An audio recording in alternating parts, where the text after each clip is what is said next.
recording to the cloud. Boom. And recording there.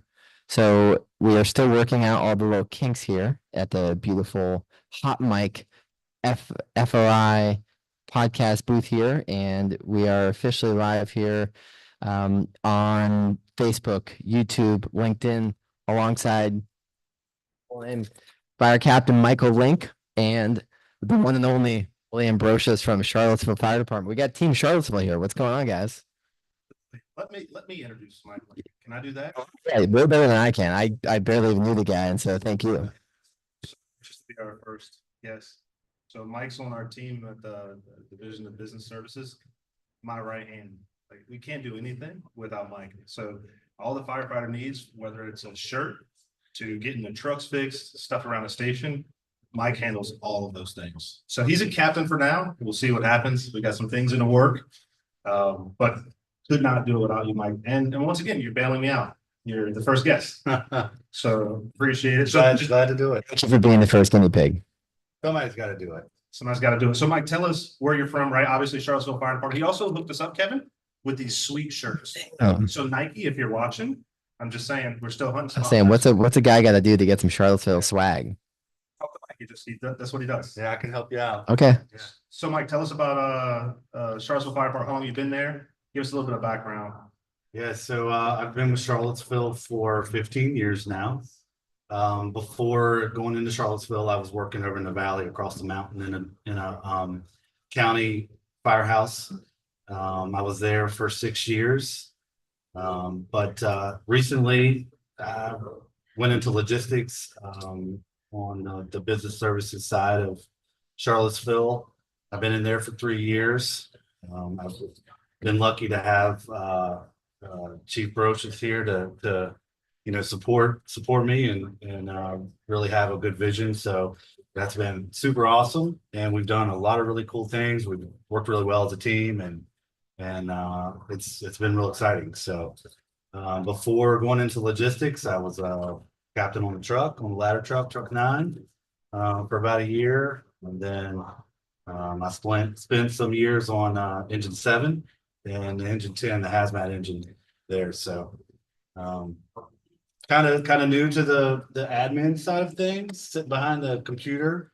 Never really saw myself doing that part of the fire service, but I've embraced it and trying to make the best out of it, and I really enjoyed that. So what was it about logistics that drew you in? You're like, you wake up one morning, you're like, I'm going into logistics. No, I was kind of bought and told to go into logistics, so I didn't have a choice. I've been a new captain, so I was, like I said, I was on the ladder truck for a little bit, and some changes were made in the department, and Chief had graciously pushed me in that direction. So there was an opening in logistics, and I took it, and haven't looked back since. So what do you think is misunderstood about logistics when trying to run an effective fire department? I think there's so much more to logistics than, as a fireman or even an officer in operations. I looked at logistics and sometimes was kind of like, what is really being done behind the scenes here? I know he takes care of apparatus. I know you take care of uniforms, building, but really, like, what do you do in your job? So now, being in this role, I have obviously a different vision and see things differently. What I like to do is try to really talk to the guys and the gals on the floor and let them know what I do so they can understand better. So I go more into depth with, what it takes to order uniforms. We recently did a bunker gear trial wear, and that's a lot of work for anybody that's done it like that. Not one person can do it, so it takes a team to do that, right? So just getting that information out to personnel and trying to give them a little more insight into what is actually happening, and then try to get their buy-in, because I can't do it without them. So the way we have it set up, we have some team guys in charge of certain teams, and they're my right hand man because I can't get things done unless they really help me and add value back to what we're trying to do for like the bunker gear trial. We have a maintenance group that kind of supplements our mechanic when he's not around. So it's things like that just trying to get through and let them see from another point of view. And then Kevin, it's so we've tried through the budget process to hire some additional people, and it's a challenge, right? So technology, that's what we lean on. It's usually a little bit more efficient, more cost effective. So one of the things that Link has taken on is helping us set up a store. And so the goal is no more contacting Captain Link every time you need a pair of pants. No more contact Captain Link when you need a shirt, right? So we want an online, imagine this, right? An online store. We give the firefighters a preset amount of budget and they go shop on the store and then they order what they need and it gets drop shipped directly to the station and then we simply get it to them. So that's one way we're using technology at Charlottesville Fire in order to kind of move us to the next direction. Now, some departments are going to say, we were doing that 10 years ago. Well, good for you. All good things in time, right? So this is our moment to kind of, move the needle a little bit and use technology in a different way at the fire. Of course, he's a hazmat tech. We can talk all day about the technology we use for the hazmat team, rescue team, or operations. But this is just something as simple as ordering supplies and making sure that they get to our folks. Yeah, so no more, hey, Captain Link, I'm in a dark place and I need help and I need a pair of pants, please. It's like, hey, we got this web storefront, or is it kind of like as an internal website thing? And is that something, it sounds simple, but that's actually helped you save time and just allow people to order what they need when they need it without having to, I guess, bother you, or what's been? Yeah, that's where we're headed to. Yeah, right now, again, just like I was talking to our teams, our quartermaster group is vital in that. So if there's a need right at the moment, we try to keep some things on hand. So in an emergency, they can visit our room, our quartermaster room, and they will oftentimes be able to be hooked up right then and there for things that we have in stock. And what about, I know in Australia, the Fire Service New South Wales, they have the bagging tag program where they have every piece of PPE has a QR code, and then ultimately they don't actually have their own PPE. They just are sized for it. And so they have quite a bit of PPE. And I think at first it was like, okay, well, this is a lot of PPE. That's a lot of logistics, but they have the contract with the laundry, the laundromat where they're kind of coming up and picking up and cleaning PPE every day. And when they get to the station, they just grab a pair of pants and they grab a top and the bottom that fits them. And then they use that for the day. I don't know if that's yeah, I mean, they've shown a lot of measurable improvements in terms of, I mean, I guess it's still pretty early on, but I know there's been a lot of enjoyment and acceptance and positive feedback. Still maybe a little bit early to see if it's actually measurably reduced any sort of carcinogen exposure, but I don't know. Any thoughts on that in terms of that being something that could be a reality in the future? Or? Yeah, completely open to things like that. We look at it and see cost effective. Can we actually afford it is important. But when you get into really looking at in depth with any of the health and safety factors of it, that's really important, obviously, and weighs a lot more, and it just might need to be budgeted differently, but certainly something we can always look for. That budget chief, man, he's pesky. You gotta watch that. Yeah, you just asked Will, right? Yeah, that worked for a little while. Yeah. Well, so Will, you mentioned Captain Link has done some work with hazmat. Where just to try and take a foray a little bit into hazmat in the realm of tech overlapping with hazmat. Where have you seen any type of technology be involved with helping with training or response within the hazmat world? Oh, good question. I may jump in there on that one. So my predecessor was a huge supporter of hazmat, so much that we have a lot of equipment, a lot. So we're primarily responsible. We're responding to the University of Virginia. We have a contract with them. It's their hazmat team. So we take it very serious. One of the technology pieces we're currently looking at is apparatus. So how do we combine into one vehicle that can do all of our needs? So right now we have basically like what, 3 hazmat Yeah. pieces? Yeah. Engine 10, hazmat 1, and a trailer. Yeah. So we want to use technology, get us the right vehicle, and also find out what technology is really needed, what works, and is it sustainable? We've talked about that before, right? Did we buy a meter or a gadget because it was cool at the time, and we still have it? So that's kind of how we're gonna go approaching it next, is looking at streamlining some things, by high levels of service and cost effective way. I want to lean into the procurement of technology for you with you, Will, for a second. I want to dive into hazmat too, Michael, but you had mentioned how you were using tools like ChatGPT to kind of help you figure out, when do I need to rebuy this stuff, or do I even need to rebuy this stuff? Could you paint a little picture in terms of how you are using tools like ChatGPT to help you figure out, do you even need to buy this? When do you need to buy it? How, and kind of, again, how it's a free tool that's helping you make better decisions. One of the projects we identified early on when I first got there was our light vehicle fleet, and we saw a big need to make improvements. So Captain Link and I had some chats, and we were on the same page, which is awesome. Walking into an organization and finding a person that's like-minded. And so what we did was, instead of us sitting down and saying, and I'm using fake names, right? So John, we need to replace John's vehicle, but John's got a bad attitude, right? Or we're going to replace Mark's vehicle, but Mark doesn't live very far. So we took all of those things off topic. We loaded the vehicles in a spreadsheet into AI. We told it what parameters we wanted it to meet, whether it's age, miles, mechanic serviceability, and then had it tell us what vehicles need to be replaced. So we don't know who vehicle 3205 is, right? We just know it needs to be replaced.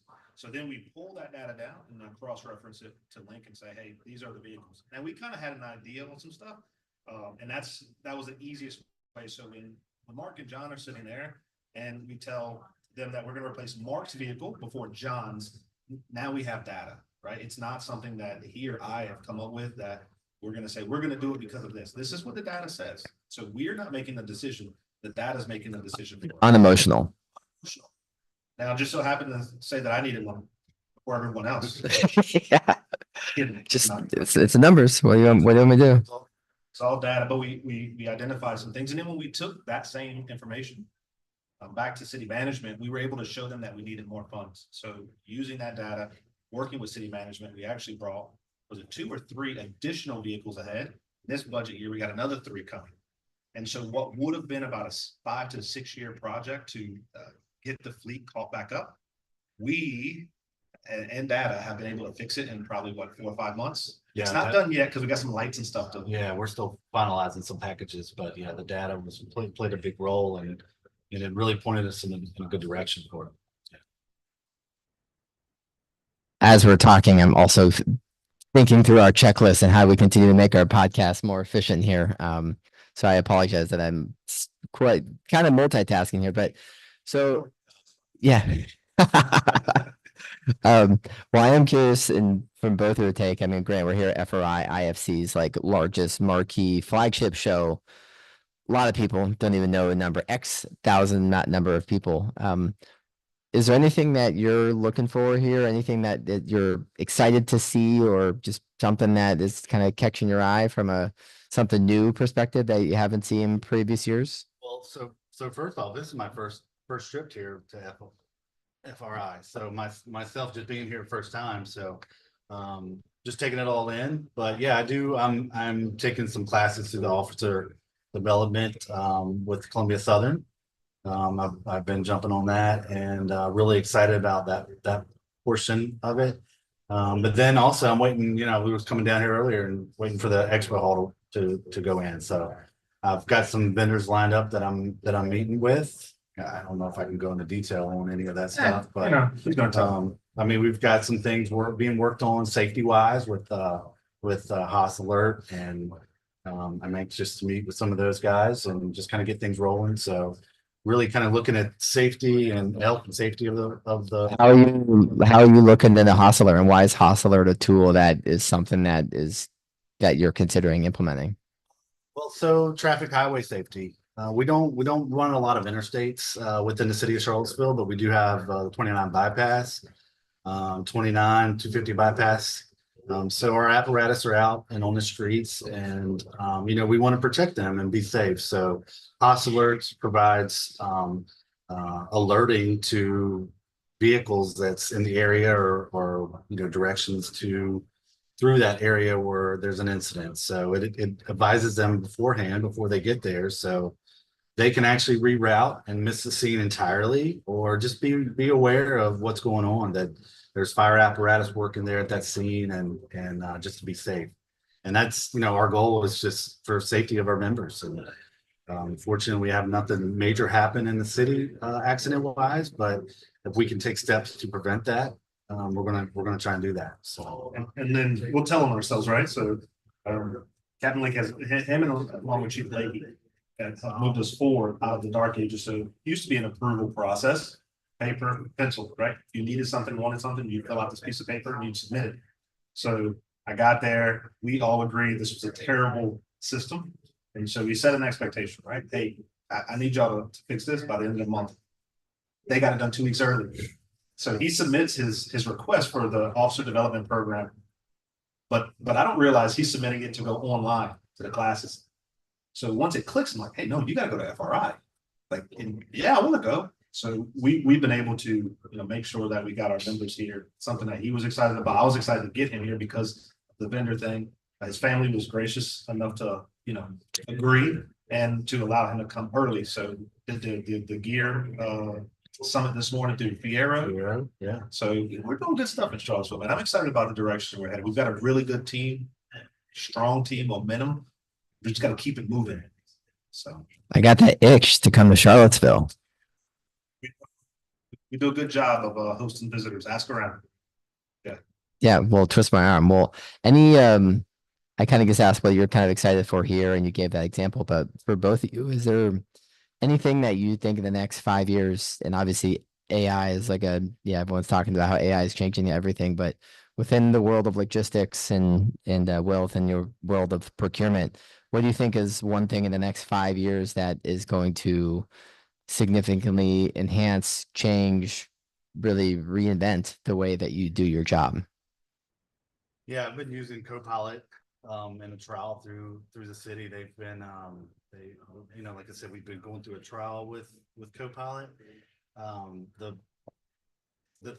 possibilities with AI is just unimaginable to me. So for me personally, I'm using it day in and day out. It's quicker turning around, just data, like something that would take, a week or two to dig into and you're getting the information through AI almost instantaneous. So that's helpful to get that data quickly and process and make decisions. I think Chief and I both move on things much quicker than government typically does. I got my hand slapped on that. But AI is helping that part of it. And then like Chief spoke about earlier, taking the data and using it to make the decisions that we kind of already know there, but now we have the data to back us up and justify that when we put it in front of the fire chief or city council members. We have that information, and that's powerful to be able to sit back and provide that and have them look at it and visually quickly see that that's where we're going. And then How about you? So I'm gonna turn it a little bit, Kevin. So away from technology, I just want to kind of speak to some of these chief officers out here, right? So this is the International Association of Fire Chiefs Conference. But we've got to make sure we're involving others in our department. So if you're here as a chief officer, you know how valuable this conference is, obviously, because you're here, right? And you probably were here last year, and the year before, and the year before. But our fire chief, we made a commitment to our department. So we brought our HR support here. So not only is she here, but she's helping with a presentation. We brought our resources captain here. We've got a chief of training here. We've got our ops chief. So we made an intentional investment into our department to make sure we get folks here. And not only did we do that, in an open battalion chiefs meeting, we gave every battalion chief an open invitation to basically submit an approval form to come to FRI. Now, we didn't have any take us up this time, but we're hoping when Captain Link goes back and they hear that excitement from the civilian staff and so on, that they'll come back. So that's kind of what I want to challenge the chiefs with. Find those individuals in your department that are eager to learn and eager to grow, and make that investment into them. Bring them here to FRI, bring them to TSI, get them out to those conferences so they can build their networks, they can continue to grow their education and their knowledge base. So beyond technology, beyond anything else, it's a leadership thing. That's what I want to challenge, all the chiefs here to do, is to reach in their departments and bring those people next time. So if you have 2 people here, next year it should be 3, and the next year 4. Now we got it budgets, right? But you can get creative. iRoll, great sponsor, gave out scholarships this year. Use those scholarships, apply, get creative about funding. And if you really want to do it, you'll find the resources to do so. Trying to create a little FOMO here to get some of the other fellows from your department here. But then, like you said, it's not just, granted, the classes and participating in podcasts like this is awesome. But from what I see, the most valuable thing, particularly at TSI or FRI, is just those conversations when you're getting lunch or when you're getting dinner, and then just being able to have that network when you're talking afterwards on LinkedIn or email, just being able to shoot the shit and talk about, hey, like, I'm trying to do this thing on Copilot, but it's not really working. How are you doing it? I mean, those are the kind of things that's just like, it's the unlock with really being able to leverage your network to continue to be better, faster, safer, and continue to do the job as excellent as you do, Captain Link, and as you do well within the city of Charlottesville. And just again, another plug for TSI, December 9, 10, and 11 in Irving, Texas. I think he'd already said, like, hey, I want to go. Yeah, I might have mentioned that. Yeah. Yeah, so the budget chief is going to have to find the money. Yeah, I know a guy. I know a guy. Yeah, I'm kicking him under the table if he comes here. Get your folks here. Yeah, that's what's up. Well, I think we are at a solid, let's see, how long has this wonderful conversation has been? It's been 13 minutes. Feels like it's been longer, maybe, but maybe not. Maybe it has been longer, or maybe I don't know. Yeah, probably. Oh, actually, no, it's 20 minutes. Okay, I'm looking at a couple things. Regardless, it's been great. Very nice. Thank Appreciate you. it. As always. Hey, I'll jump in there. Fed you to the wolves. You did good.